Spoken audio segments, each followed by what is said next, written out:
What is happening? What is happening?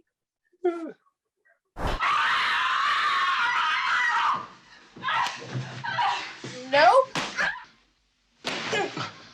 Nope. He's gonna just steal your banana. Hey. Hey. Good evening, interwebs. My name is Friedel. I am Edward, and we are... Oh, sorry. Oh, I'm sorry. Sorry.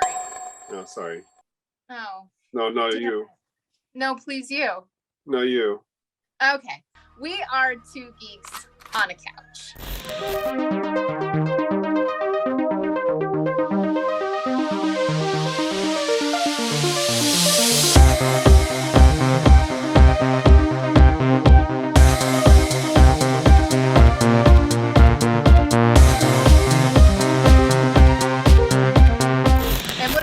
Here as two geeks on a couch, Edward. We are watching horror movies. That's right.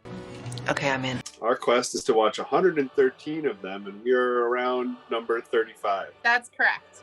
Yes. And for number 35, we are now 3 films into our Patreon recommended movie series. So Yes. Tonight is number 3. We are watching a film from 1981 called Possession. This film, I don't know anything about this film. I did not know that this film existed. The only thing I know about this film is that it was directed by Andrzej Żuławski. Yes. What I do know about this film is that he poured all of his anger and depression as a result of his divorce into the making of this movie.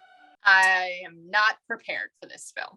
Oh, you're not prepared for this. Neither was Mike Flanagan, who just tweeted about having watched this film. Oh, what else did Mike Flanagan have to say about it? Anything? He said it floored him, and he has not stopped thinking about it. I don't know whether that's like a recommendation by Mike or just an honest assessment. We're going to find out. We'll be turning to our buddy Sam Neill from Event Horizon.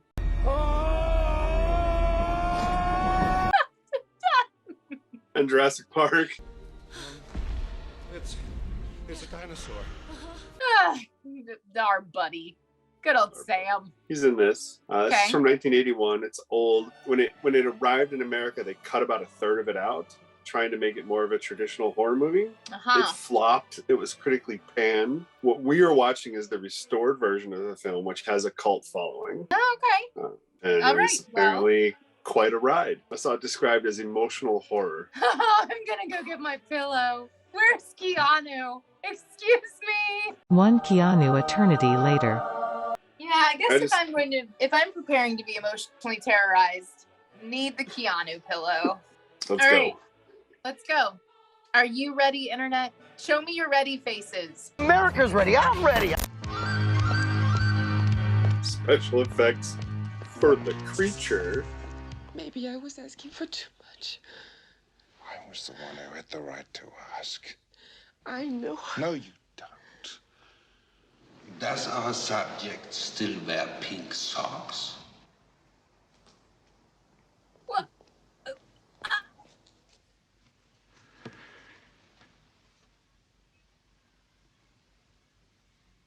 Yes. For a long time? Does it matter? Yes. Just get right into it. Wow. He spelled the first night I met him, if you have to know. What do you expect of me? Look what you're doing! Holy shit.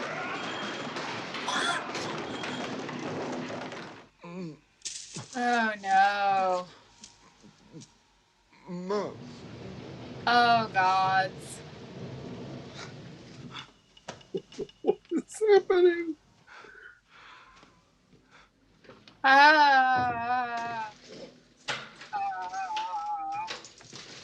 This is so violating. Oh my God. What the fuck, Edward? I didn't pick this one. This poor kid. This poor fucking kid. I'm suffering as much as you are. What is The happening? fact that Anna did not inform you was harmful to everyone. I don't know. I But I don't. always accept Anna's ways. Because in that period, we reached a state of perfect harmony. Oh my God, I don't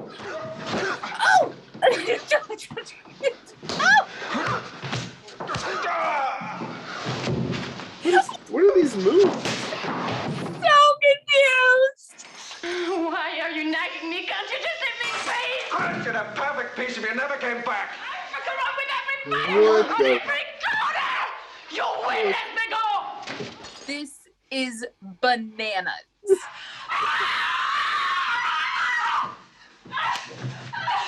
Nope. Nope.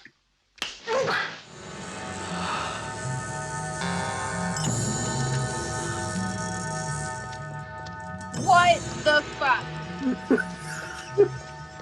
The blocking is uncomfortable, the staging is uncomfortable, the pacing is uncomfortable. I have not been able to feel comfortable once in this entire fucking movie. Disgusting. Oh no! Yes. Are you happy? Ruining.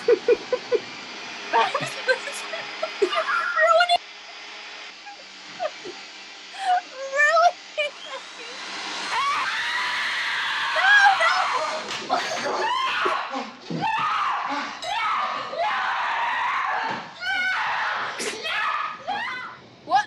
Why did you choose to sit next to that guy? He's gonna just steal your bananas.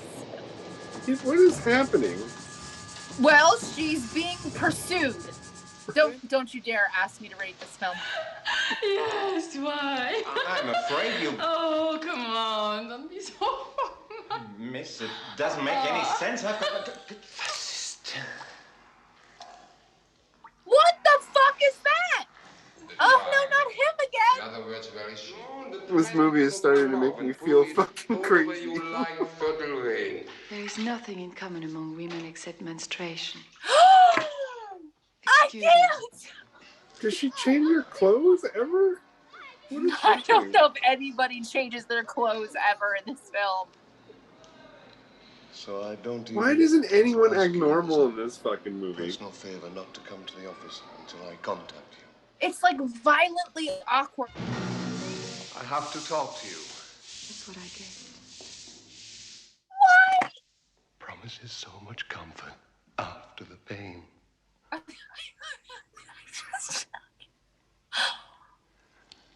don't understand. What the fuck?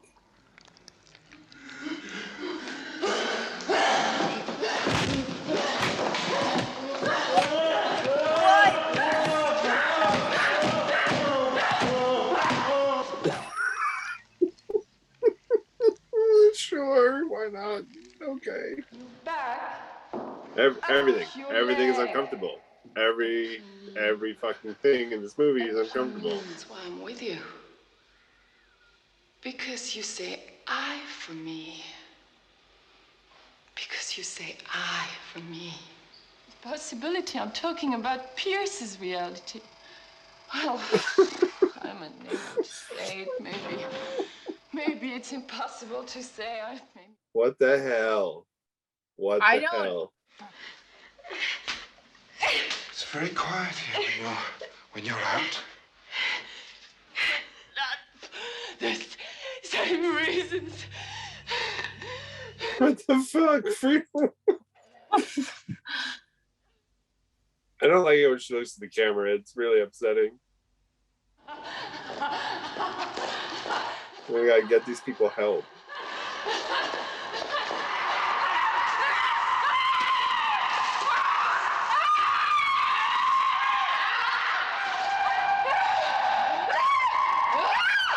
Oh my god.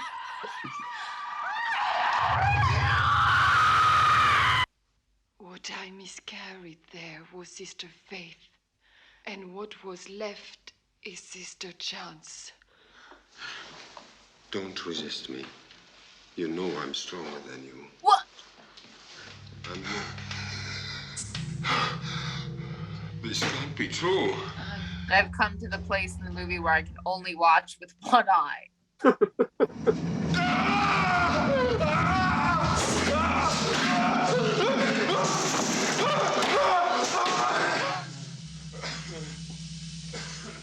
I feel like my eyeballs need a shower.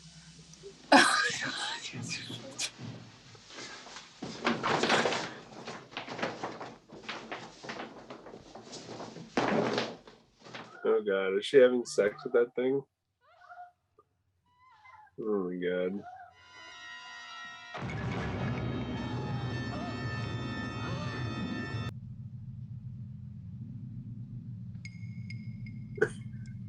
What?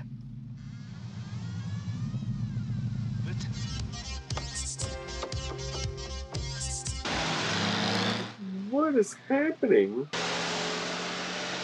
Can we put on seatbelts first? What the fuck? How about close the door? What the hell is happening?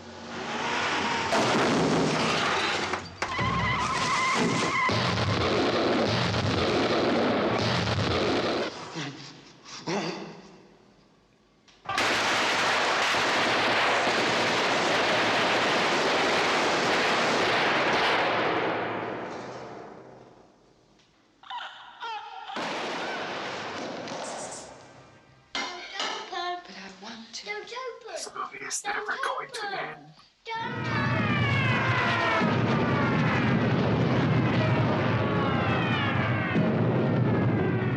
So it's been a couple weeks for us. It has been a couple of weeks for us, yes. Not for y'all. It's Not been for a you minute all. for you all. We needed to process that movie. I think I'd like to start with like after the viewing, I was left with this feeling of like, what am I missing about this film?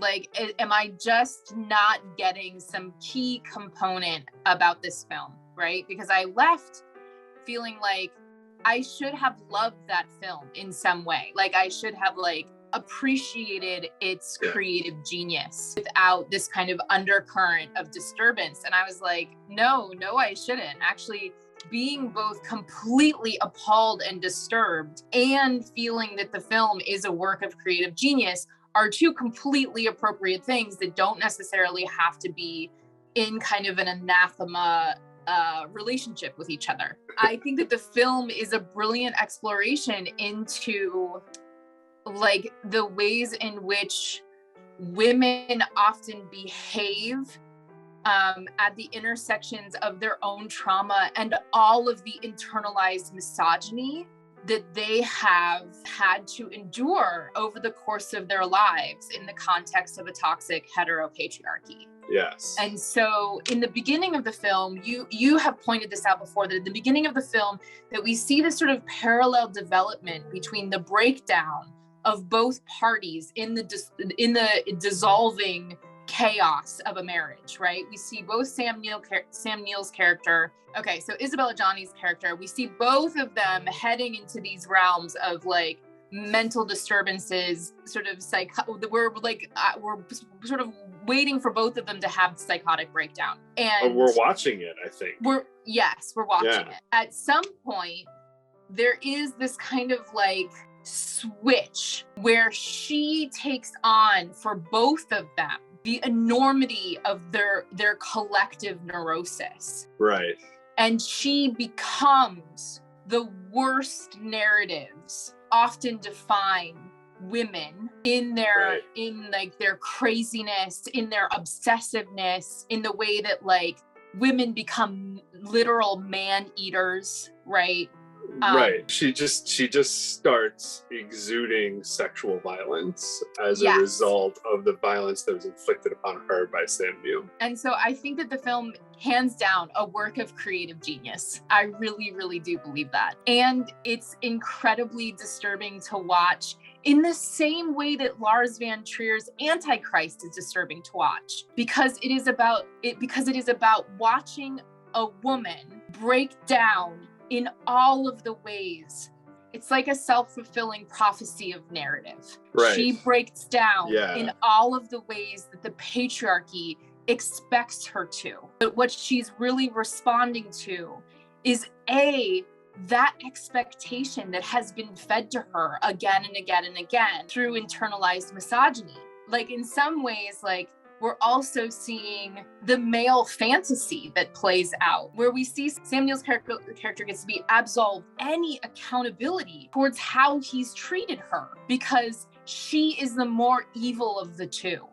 Broke me for so many reasons, but one of the things that's really genius about it, and I didn't realize it at the time watching it, because I just didn't want to be in those shoes, but it puts you in Sam Neill's shoes. It puts you in the role of the abuser, and you're like, stop.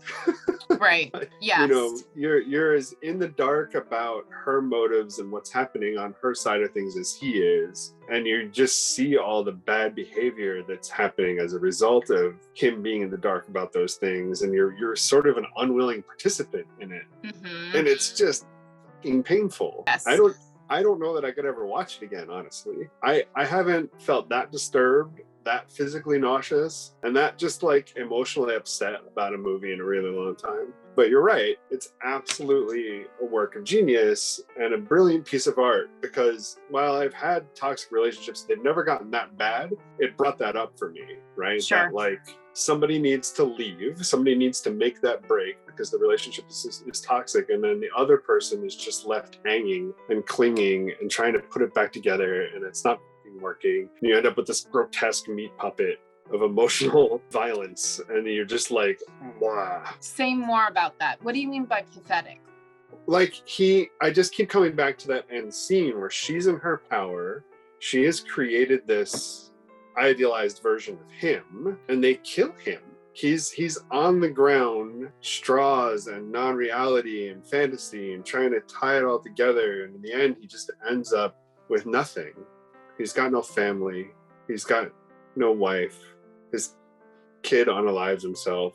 He's lost everything at the altar of that misogyny, right? Yes. Like he's dug in so hard on trying to control and emotionally abuse her because it's not what he wanted. It's not, she's not acting the way he wants her to act. Watching it initially, being in Sam Neill's shoes, the movie almost feels misogynist, when in reality, they're actually making that character look sad and pathetic. His behavior isn't okay. Right. And the movie does make that message, although it's hard to grasp that in the visceral energy of the film when you're placed in his shoes initially. I'm really interested to hear what folks thought of it. Yeah. Tell us below. How did this movie land for you? Yeah. If you need a link to watch it, let us know. We can provide one. I've actually thought about wondering what it would be like to go back and watch it on mute. Oh, interesting. And see and to rely only on the visual language of the film. There's so much tension, all of the art of the movie, right? And all of the production of the movie never lets you breathe, ever. It never lets you breathe. It's like an incoming panic attack that you can't stop. Yes. Yeah. So what would you rate this film? I don't think... Still don't want to? I think it's That's really fine. hard to rate I think it's a perfect film. I also think it's a perfect film about all of, like, much of the toxic nature of heteropatriarchy. Lars von Trier's Antichrist is a perfect film. I never want to fucking see that film again, ever. Like, I want to give this movie a 10. Also, I don't ever want to watch it again. And I don't know that I'd recommend anybody else watch it. Right. It's like, okay, here's a 10 for your film. Please go get some therapy. Like, please, for the love, please go get therapy. Yeah. You know, we're watching a lot of horror movies. Something that occurred to me was that when I was a kid and I'd watch horror movies, I often had this feeling that I was watching something I shouldn't watch. Mm-hmm.